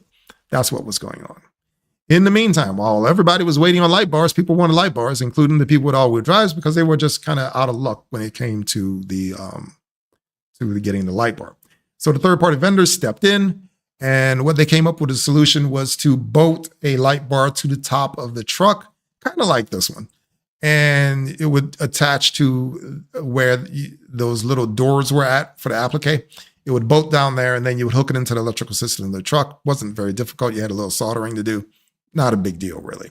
We attached one to one of our other Cybertrucks. There's a video on how to do that one. The upside is it's a lot cheaper to use these things than to buy a $2,500 light bar from Tesla. They work really well. They're very bright. And like I said, they work. The downside to it is it doesn't have the form factor of the Tesla light bar, and it does not integrate with the software in the truck. None of them do, except for the OEM, the original one from Tesla. That's the only one that does it. Anything from any of the other manufacturers, you don't have that ability. I did do a video on how to attach or to connect the light bar from Tesla, because when it comes from the factory, not from the factory, but when you have it installed, they do not connect it due to state laws. So they're not allowed to connect it. So I had to come up with a video to show you how to connect it. And in that video, I show you how to use it and utilize the on-screen stuff to show you how to turn up the brightness, You can select whether or not you want to use just the ditch lights, the floodlight, or both. You have a few different options that you don't have with the aftermarket bars. The aftermarket bars, they're just basically on or off, full bright or nothing. That's all they got. Whereas the Tesla one, you have a dimmer essentially on the bar, and you can also select which lights you want to have on, which I think is pretty cool personally. I do recommend getting the Tesla OEM bar if able. So King, yeah, I would. I'm just spending your money here for you, buddy. But what I'm not seeing it in the shop, and I don't know why, and I'm not seeing it available for order. So I don't know if they pulled it again or what. In any case, what happened was, so the fix was for Tesla to come out with a recall on the bar. They finally got one a few months ago, where essentially you basically bolt the bar down underneath the applique. It looks cool. It actually looks really well, really nice. But in the meantime, before that happened, the third-party vendors came out with another type of light bar to mimic the OEM bar from Tesla, which glued to the top of the windshield. And they were selling that one for a while. And so you will see a few of those running around. What happens is that when you had the recall and said, okay, you can't have the ones glued to the windshield anymore because they don't work. Nice, King. I'm giving you a shopping list. What happened was that the light bars, when they started separating, and Tesla basically issued a recall and said, hey, we're not going to install anymore like that. The third-party vendors got cold feet and said, yeah, maybe that's not a good idea. We don't want to get sued either, even though they're in China. They don't want to get sued either. And so they stopped selling those. So you'll see guys with ones that look like they're glued to the windshield and they're third-party light bars. That's the reason why. But you can't find them for sale. They're very hard to find for sale from any of the vendors' websites, and that's the reason why. So now they've gone back to the older style. They've updated they took the older style, updated, and that's why you got this one that you're looking at right now. That's why you got this one here. That this is really the older style one. They just kind of updated it. The problem is I don't like the form factor of it. I think for some people, they like that look. I'm not a big, let's put stuff out in the middle of the air kind of guy. I like things a little bit more streamlined. That's just me though. Some guys like this look. But it's also only $379, $380. And once again, you take the 20% discount off, you take another $70 off. At the end of the day, you're out the door for like $300. Is it worth it? Yeah, sure. It's worth it. But, you know, I just prefer the Tesla one. The form factor is much better. If you have the option, for me, go with the Tesla bar. That's just my opinion on that. My humble little opinion. Yes, I get to spend all your money, King. I'm getting you to give all your money to Tesla here. That's what I do. Just kidding.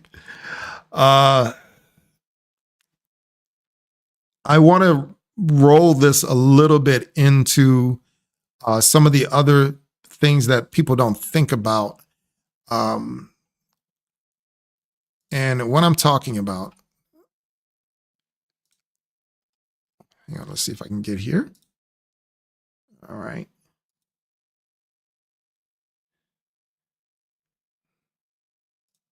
These things. Once again, I did a whole video on this. Solar panels. I did the whole video on this. And the reason I'm bringing this up is because of the Cybertruck, believe it or not. It's like, oh, why in the world are you bringing this up for the Cybertruck? I have some frustrations with Tesla. This is one of them. Okay. There we go. I forget. Just tell me to move the screen over. I miss it sometimes. I do have some consternation with Tesla over this. Okay. And I'll tell you the reason why. I have Tesla solar panels on my roof. I don't have the solar roof. That's a lot more expensive. And I'd already had my roof replaced a few years ago prior to getting the solar panels. If you just had your roof replaced, it's not worth getting the solar roof. If your roof is due for replacement, worth considering, truth be told. What comes with this, or what you have an option of buying with this, are the power walls. And that's where we start running into issues at. The solar panels are great. They're great.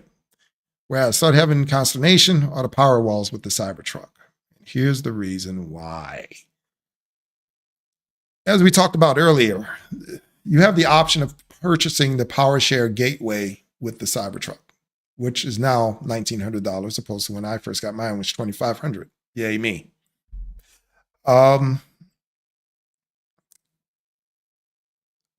My version of the PowerShare gateway does not work with the Powerwall 3s.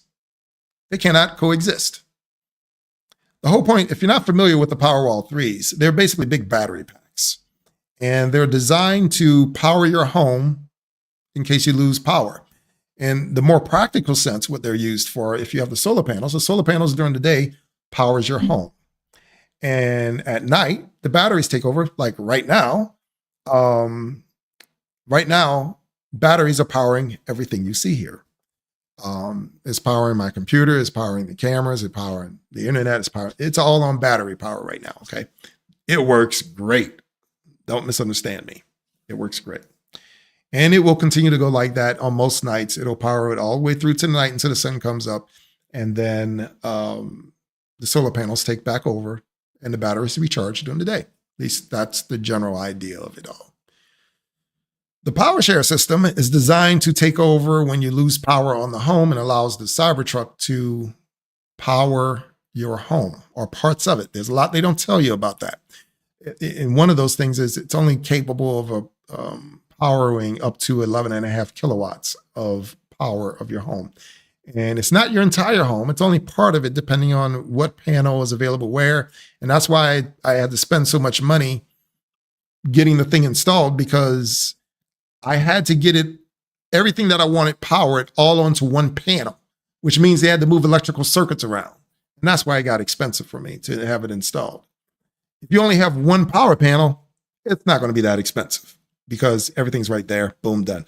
But if you have more than one panel and you want certain things powered, you're going to spend some coin trying to move things around. It's that simple, okay? After I spent all the money doing that, I got the power walls, only to find out that the power walls don't work with the PowerShare system. So bottom line is, anything that was on the PowerShare system did not get powered by the power walls. So I just spent $7,000 for something for my power walls not to power. Yeah. I wasn't happy. See, these are all the stories I don't get to tell. Too tough. Was not happy about that. The solution to all of this, and I think what they said, what Tesla actually told me, is like, oh yeah, well, the new gateways, they work with the Powerwall 3s. Or so I'm told. I have not verified this. And judging by their lack of forthcoming, the first go round, I'm not too enthralled about getting another PowerShare gateway. Don't need it, because here's the deal. If you have the Powerwall 3s, you do not need the PowerShare system for the Cybertruck. It'll work. The Cybertruck will be getting an update here very shortly. Well, let me rephrase that. The Powerwall 3s will be getting an update here soon. I thought it was supposed to be the summer, truth be told, where the Cybertruck will act as an extension of the Powerwalls, such that, for instance, I have 3 Powerwalls installed for a total of 40 kilowatts. With the Cybertruck battery, now that gets extended to another 100, roughly 80, 90 kilowatt hours because of the size of the Cybertruck's battery pack. So basically, I get another set of Powerwalls in the Cybertruck if something should happen. That is enough power to power my home for the next 2 days without any sunlight whatsoever. That's just the way it is. That's more than enough. It's more than what I need, okay? So there's that. So I don't need it. I no longer need that $7,000 system I paid for. That's flushed down the toilet now. That's the truth, because I got power walls. Will that update come soon? I don't know. I have not seen an update for that. Hopefully it comes through in the near future. In the meantime, I kind of have a split system that basically the solar panels will power everything during the day, but the power walls won't power the things that are on the power share circuit.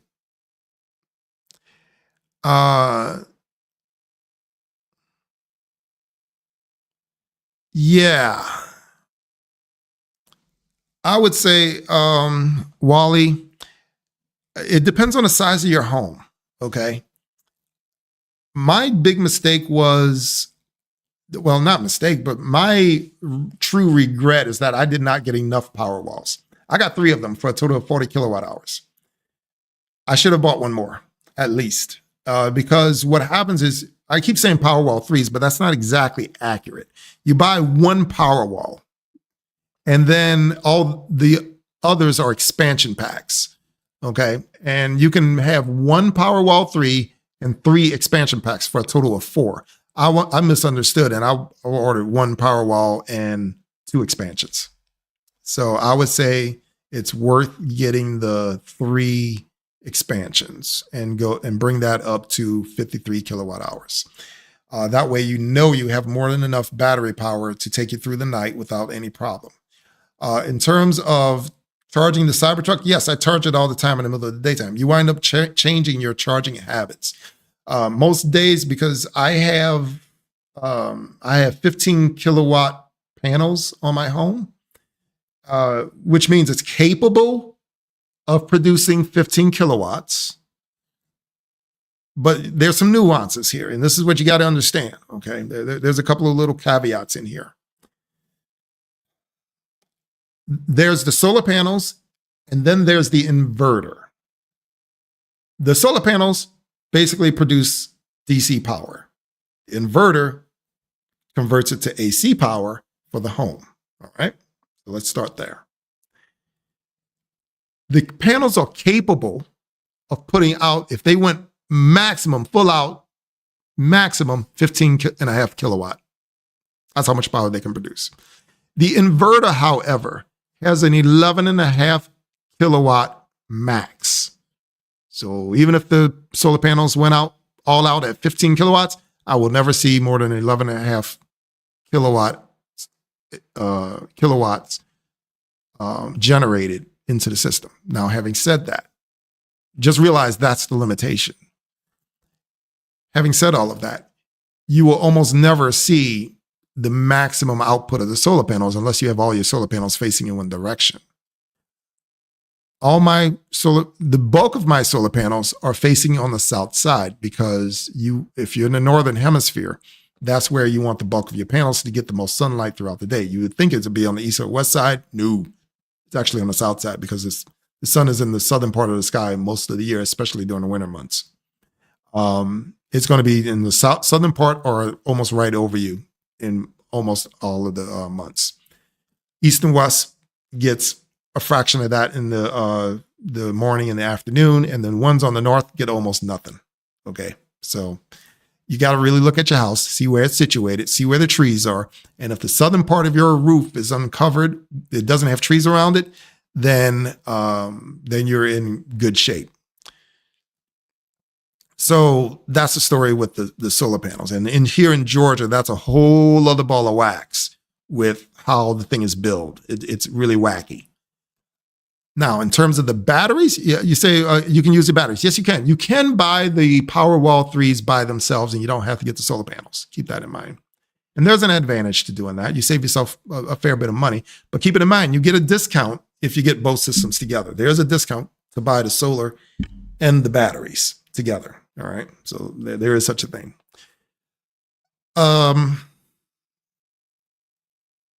Here's how this works. You start doing what's known as power arbitraging when you have the batteries. I would not. No, you wouldn't charge the Cybertruck off the batteries. I wouldn't do that. Because the batteries are incapable of supplying enough power to the truck itself. Because at most, even with the fourth battery, you at most got 53 kilowatt hours of power stored up. And that's all you can ever put into the truck. That'll barely get you to 50%, maybe, probably 40%, somewhere in that neighborhood. You'll probably add 40% of power. So if you add 20, you can get up to 60. You see what I'm saying? So that doesn't usually work out to get it from the batteries. You really only see the advantages when you're able to charge it off of solar. When you charge off solar, now you're talking about generating a lot more power, and that can go into your truck. In fact, all my excess solar power goes into my power walls first, and then I dump the rest into my vehicles. So I've got 4 Teslas. I can charge one of them a day, essentially, during the fall and winter time for sure. So summertime, I'm usually burning a lot more power, so I get a little bit of a charge, not that much. But yeah, I rotate the cars through. So every day, one of them gets charged up and I take the next one out. It does work. It really does, but I wouldn't pull it from the battery.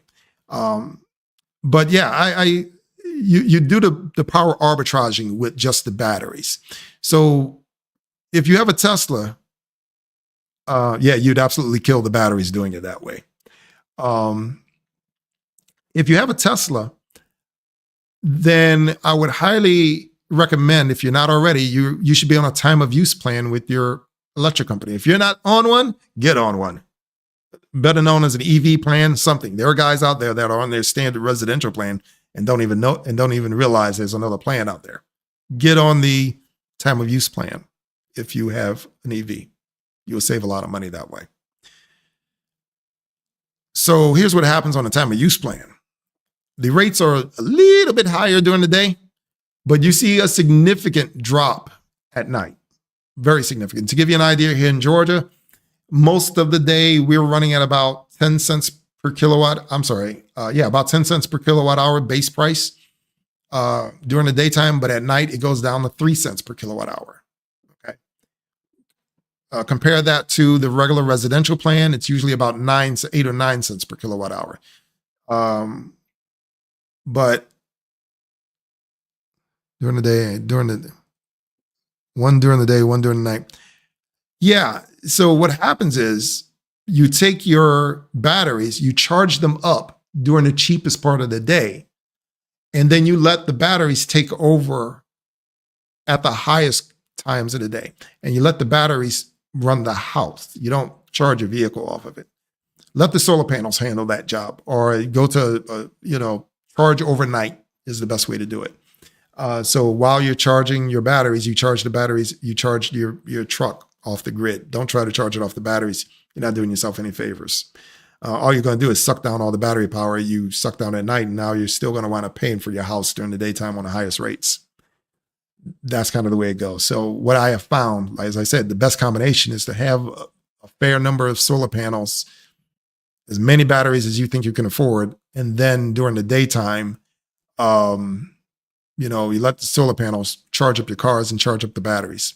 And that way, I mean, seriously, I've had several months, May, June, I think it was April, May, and June. I think my highest electric bill was $20, somewhere in that neighborhood. Now, I say that, but my bill for the solar was $400. How much I pay every month? $404 a month for the solar power and the batteries. That's before I apply the tax credits and all that. So I add that to whatever, my electric bill is, and that's my bill. Am I paying a little bit more overall? Probably. Well, I don't know now. I think during this summer, the bills were going astronomical compared to previous summers. Last summer, it started going up pretty much a lot. This summer, I'm sure it would have been a lot higher. I think I'm saving. In fact, I know I'm saving money this summer to the tune of $100 or $200 a month with those vehicles and everything.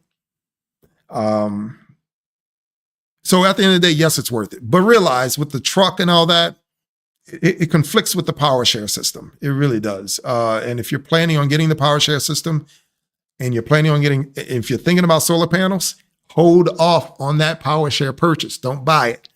Because if you think you're going to get the solar panels, don't do it. Don't get the power share system. Make up your mind about the solar panels and the Powerwall 3s first. If you decide to go that route, you won't need the power share. But if you can always change your mind later. It's kind of that simple. That's kind of how the whole thing rolls, okay? Woo! Covered a lot of ground. Anybody have any more questions? Because I'm getting ready to call it a night. I hung on this. I bet you guys ear long enough. This has been great. As I said, I'm going to try to do more of these live podcasts as time allows. Usually I'm running around so busy, I just don't have the time between filming and actually doing real work and things of that nature. We'll see. Yeah, wasting the battery. Keep the battery. Yeah, wasting the battery. You want to keep the batteries as long as you can.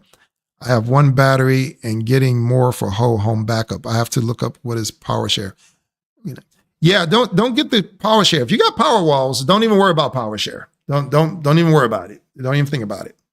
As I said, your truck will work with the Powerwall 3s now, and you can utilize the truck to power your home in addition to the batteries, if that makes sense.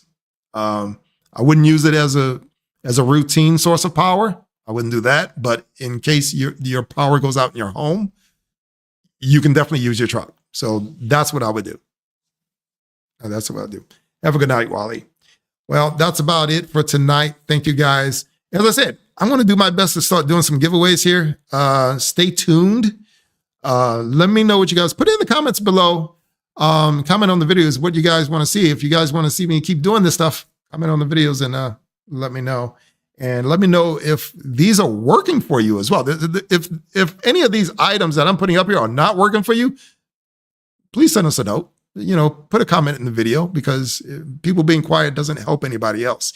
And usually if you guys start complaining about stuff, I can usually start bending the ears of the vendors to make some changes. So it's very helpful when you guys get vocal. So thank you guys so much. Hope you enjoyed the show, and I'll talk to you again soon. Peace.